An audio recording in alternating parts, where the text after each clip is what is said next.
Benjamin Franklin, for a brief moment in time, was a celebrity with French economists, not because of his political beliefs, but because of his scientific experiments with electricity. To understand why, we have to both look at the political situation in France at the time and what old Benji believed about electricity. The French economists I mentioned earlier were called physiocrats. They believed that the only part of the economy that actually produced value was in agriculture.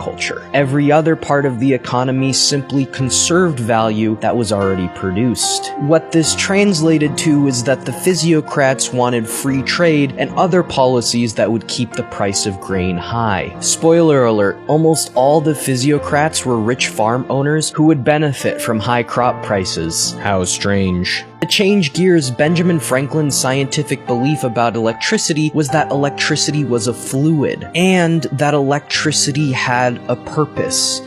As odd as that sounds. See, Franklin thought that matter had a proper amount of electricity, and if something lacked electricity, electricity's purpose was to flow into that thing, like a lightning rod. And on the other hand, if something had too much electricity, electricity's purpose was to discharge itself, like can be seen in Leyden jars. This was electricity's purpose so that things could be brought into balance. This type of purpose-driven reasoning is called teleological reasoning, coming from the Greek word telos, which means purpose. Franklin's scientific beliefs were in contrast to the main French scientific system at the time, which was called Cartesianism. Cartesianism was a mechanical scientific system where every single thing could be explained as collisions between particles, like the workings of a giant machine. Not so coincidentally, French economic policy